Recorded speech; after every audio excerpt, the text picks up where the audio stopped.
Hello friends, and welcome back to my channel.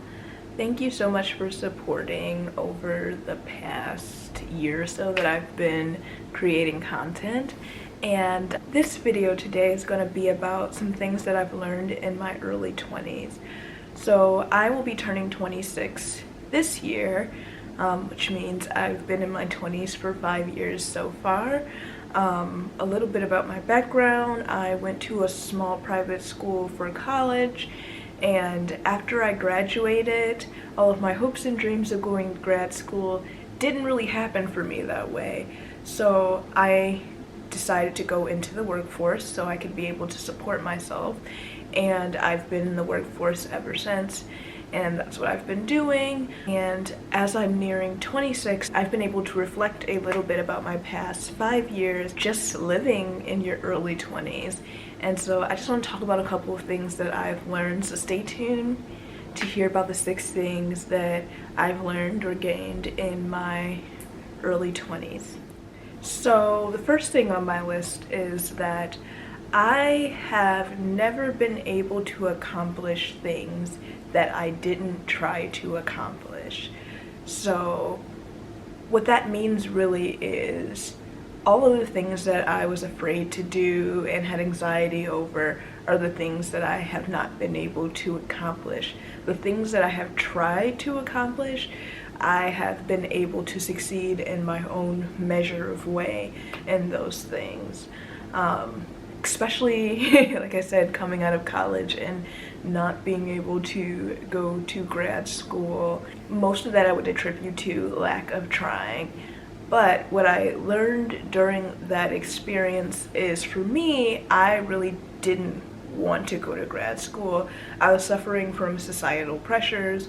I remember specifically working at the DIA for a little while, and people would come up to me and go, "Oh, you're so young, are you studying at Wayne State?" Because Wayne State University is right across the street from the DIA, which is the Detroit Institute of Arts, by the way.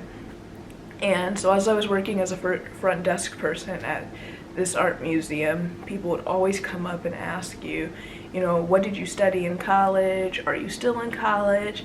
And when I would say, no, I graduated, I have a degree in art history, they would always say, oh, when are you going to graduate school?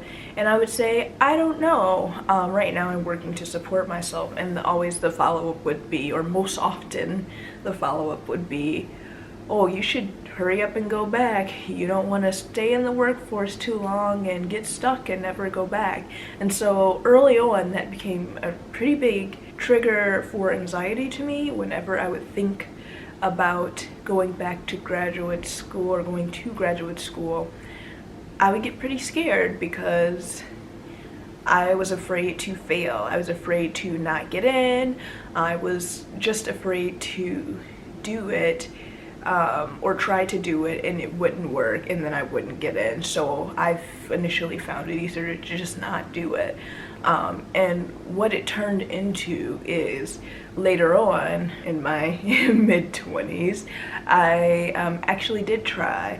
I studied for the GMAT. I was going to go into a tech program, and that's when I was able to say, in my last 5 years of life, I learned that I am not going to force myself to go into a field that I'm not passionate about just because I want to generate more wealth, or just because I want people to consider me as more established with a higher degree level.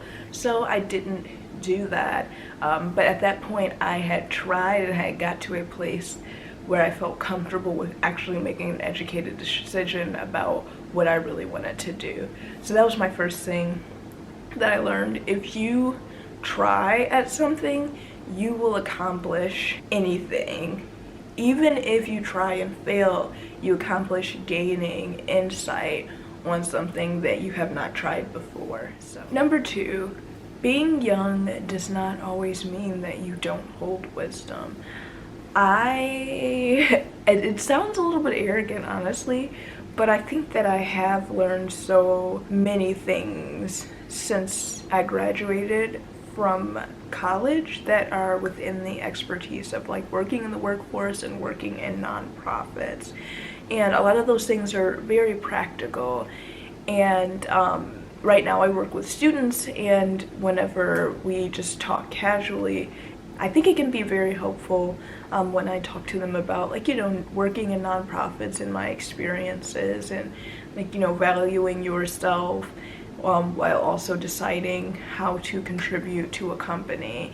And so I think that in your 20s you do gain a lot of wisdom so fast about all these things that have to do with adulting, and you don't have to wait until you're in your 30s or your 40s or your 50s to share in that wisdom. I will say some things you are still learning, and, like, you know, you learn as you go, but that does not mean that you cannot be confident in things that you have learned lessons about, and you can share it with people so that others can possibly, you know, have a really great experience as they're going through their 20s and be able to say, someone told me that, and now I've experienced it, now I truly understand it. So I will say that I had to learn to trust in my wisdom that I have obtained through, like, you know, living life, and I've also learned to share it, and don't be afraid to share it just because society perceives that young people don't have wisdom past things that they learn in books. You can share your life wisdom with others at any age, and it brings joy to me when I can share things that I've learned with other people, and it truly affects the decisions they make in their life and helps them go further in what they're trying to do. It makes me so happy to be able to share something with someone, and also to have other people share with me to help me as well. So yeah, don't let your age fool you. You do have wisdom inside of you, and you should share it. So number 3, I've learned to say no more and to be confident in what I'm doing. Again, I talked a little bit about anxiety, but I've learned that I had a lot of anxiety around what people thought about me. I don't show it, I try not to show it, but I've learned that it does exist. Like, I do care about other people's opinions, and it's natural to care about other people's opinions. I think it'd be weird if you were totally cut off from, like, you know, emotional effect from other people around you. But anyway, what I've learned is that I can be confident in what I'm doing to get a task done and put aside those feelings of other people. I have ran into and encountered situations where people will tell you they don't like you, they feel like you are, you know, better than them, or that you put yourself out as you being better than them, and they have all these feelings, you know, all these feelings about you and what you do. And what I guess I learned from that is it's not about you. The person may be putting out their frustrations on you, but it's really about them and how they feel about themselves in comparison to others. And the only way to not avoid being in that place where you get so frustrated and you start to project your personal frustrations on other people is to focus in on you and being confident within yourself and what you're doing. If you're paying attention to what you're doing, then you're not paying attention to what everybody else is doing. It doesn't even matter as long as you stay confident in what you're doing and what you know. And it also helps affect, like, how you interact, or especially in the workplace, how you get your job done. When you are truly focused on improving something or reaching a goal or doing what you're supposed to do, and that is your primary focus, like, all those other things like don't exist in that moment when you're truly committed to what you're doing. So you don't even notice what other people are really doing. And I think that is where it comes in, just being confident in what you're doing. Just be confident and don't worry about others' opinions. Continue to be confident in your way and in your path. And saying no more is just saying no.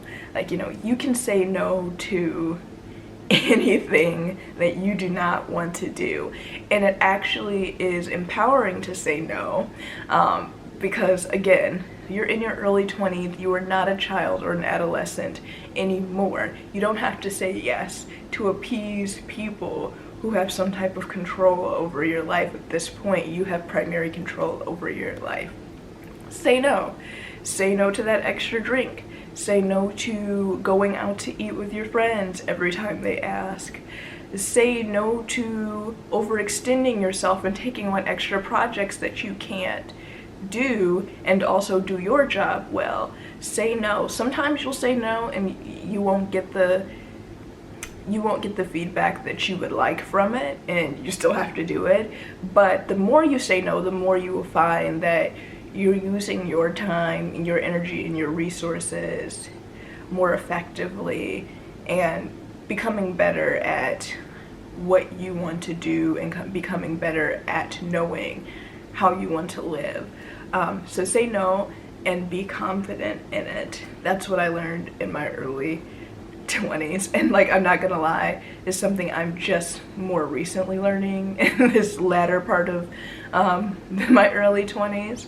And it's something that now that I've really learned it, I just can continue on using that tool throughout the rest of my life to create a better life for me and to be considerate of myself, my feelings, and my emotions. Be a little selfish. So the next thing is, only you can see the true value in yourself. So again, like in your early 20s, you're in the workforce, you're working, and a lot of the times, like for me personally, when I first started working, I was seeking affirmation from my immediate manager, my employer. I was seeking some type of affirmation that I'm not just out here like, spinning in like empty space, that I'm out here doing something right, and whatever right is. That's what I was seeking affirmation about. And so I learned that pretty later on that only you can give yourself that adequate affirmation. Only you know your true value and know how to invest in yourself. So for example, I did go through a time where I was working at a place where we were in a union.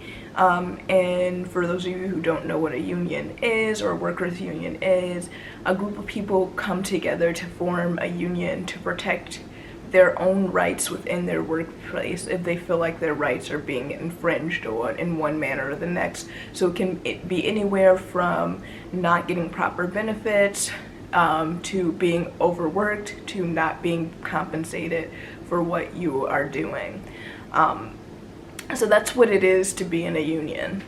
So yes, I was in a union, and basically because of that, you learn a lot of things about your employer when you are in a union.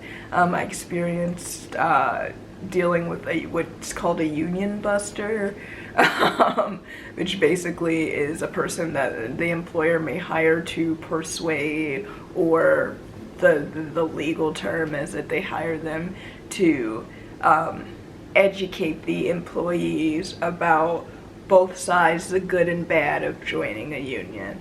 But really it felt like, from the perspective of the employee, that we were trying to be persuaded out of joining or voting for that union. But long story short, I learned a lot about how the employer saw me as a worker and the way in which they valued it, in form of payment, in form of how they felt our time would be used, and also in terms of why they thought we were there. It was really strange, and I was in a pretty bad place at that time because I was so frustrated.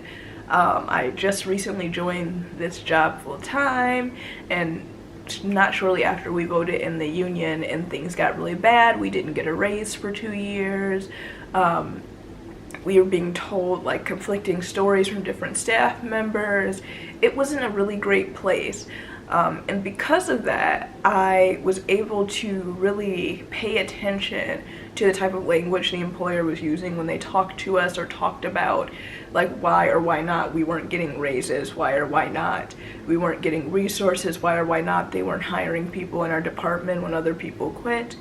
And I learned that I cannot seek affirmation always or primarily from my employer.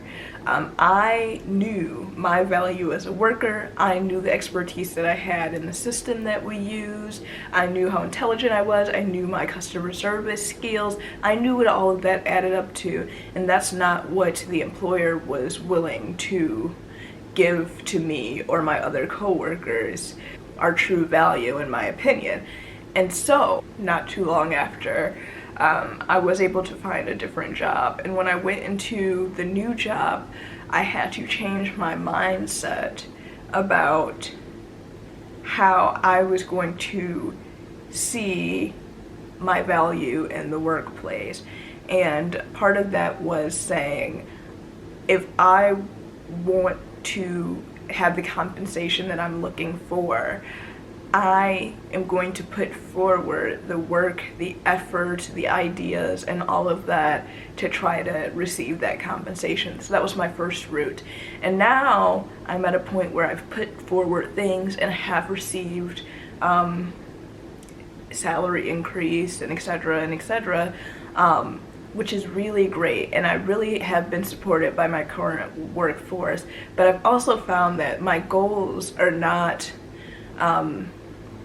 ultimately to end up in this specific position and retire in this position. I really want to work for myself in the future. And the reason why I want to work for myself is because I know my value, and only I know what I'm worth, and only I can give myself what I am worth. And I need to push myself to take that 120% that I've been putting into my job and put 60% of that into my YouTube videos, into writing content, into just taking the time to think about what my business goal is.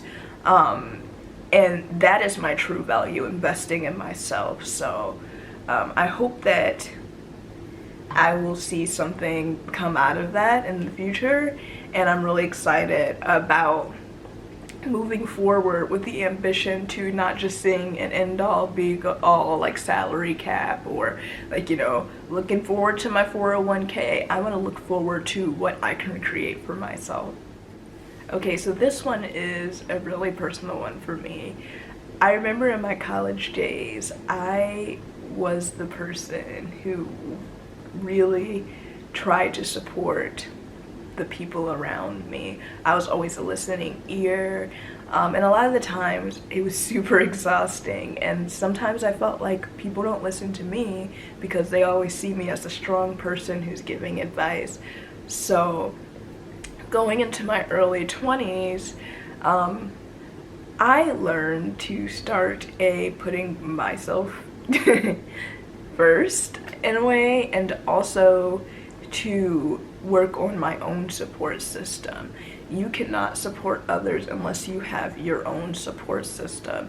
And the definition of support system is different for everyone. A lot of people depend on their family as a support system. Some people depend on their friends primarily. Some people depend on a mix of both. I've been able to establish a mix of people who love me, who are friends and acquaintances. And also a therapist has been put into my support system. My supervisor, I believe, is a portion of my support system and supporting me in my ambitions at work. And I've been strategically finding people that I want to consider as a part of my support system and being able to allocate what I'm looking for to each different person per se. So if I'm looking for a chance to try something new in my job, my support system would be my direct supervisor for me, and I will go to her and say, this is what I'm looking to do. can you help me get there? And I can also go to her and say, this is what I'm struggling with. Can you help me find resources to get through this situation? And with my therapist, which has been a huge benefit to me, I started having therapy, I want to say almost a year ago. I started going to therapy, and right now I'm currently not going. I haven't went in the last 3 months, which my therapist told me was good. It's good if I naturally stop going. That means that, like, you know, I'm able to juggle and handle things pretty well, which is what I feel like is going on right now. But for me, my therapist was helping me piece together some of my family issues and helping me understand why I get so enraged and so frustrated with certain people in certain situations, and learning how to channel that energy differently, how to deal with people, how to allocate my energy to people. And it's been really helpful in dealing with family members who frustrate me. Now I can say, I'm done, I've reached my capacity, I'm gonna fall back, and I'll talk to you later. And it's super helpful. So establishing a support system and using it accordingly. And then in addition to that, you become a better support system for others because you are able to decide when you are going to be good to support someone or when it's not a great time for you. And you know, there's nothing worse than trying to like give someone or like seek some support from someone when they're not in the place to support you and they don't know how to say so they kind of just sit there and do you know, a weird thing. And I don't blame them, and I understand that people just want to help, and I love that, but we can be better support systems for others if we improve ourselves. So that is definitely a big thing I learned in my early 20s. And the very last thing that I learned on this list, it's not the last thing I learned, but the last thing I have on this list that I learned in my early 20s is that you need to be able to love freely, and don't change the way you love.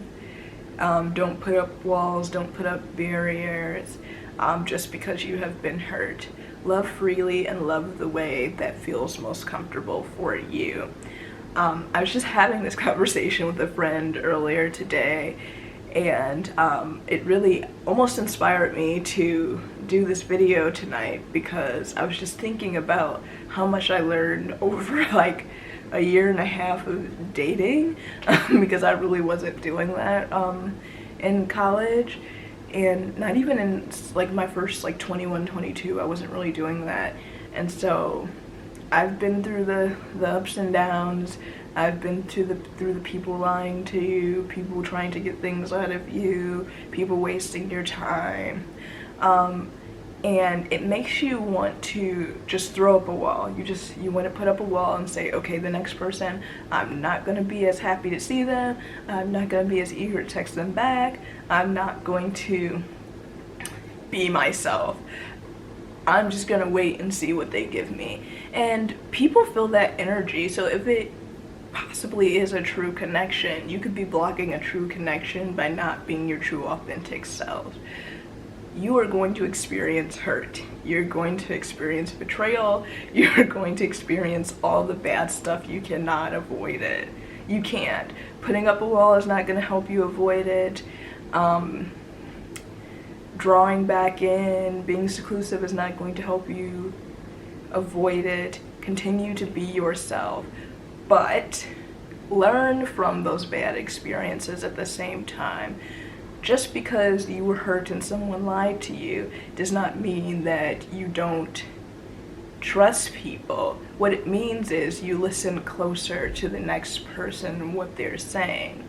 Listen more closely to what a person is saying to you. A lot of the times it's what they leave out. Like, you know, that can give you clues to the type of person that you're dealing with. So work on listening to people, work on really paying attention to people. Don't try to censor yourself and mold yourself into something you're not. And you will not regret the experiences in which you or happy and free in love. However, I have regretted experiences where I did try to put up a wall and I felt like it blocked what could have been a good connection. But like you said, you never know. But what I did learn is to just be happy, love freely, love everyone, love your family freely, love your friends freely, love people freely, express love freely. If things don't work out, they don't work out. Learn from those experiences, grow from those experiences, and continue to be yourself. And spread love in this world. There's way too much hate in this world right now. There's way too much anger and aggravation in this world right now. Okay, so that sums up the 6 things that I wanted to talk about that I felt like were important that I learned in my early 20s. And as I'm moving to the age of 26 and moving to the second half of my 20s, I hope to learn more things. I know that I will learn more things. Maybe some of my opinions will change by then. But I'm really happy to reflect on things, and I would be really happy to go back and look at this video when I'm 30 something and just see how either naive I was or see how, hey, you were onto something at that point. I really believe in reflecting on things as you transition into a new phase. Always reflecting and deciding what to take with you, what necessarily you probably should not take with you. And just being optimistic about the future. Speaking of the future, I am going to Spain in about 3 weeks. I am super excited.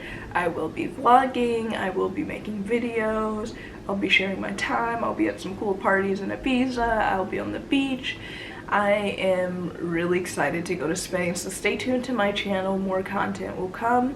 I hope you enjoyed this video. Please comment below some things that you learned in your early 20s or your 20s, and how you think it affected your life. I love to have conversation. I love to start conversation in the comments section, so let me know what's going on. As always, like, comment, subscribe to this channel, and I'll be back with more insight, information, travel videos, fun stuff for you all in the future. Thank you for watching.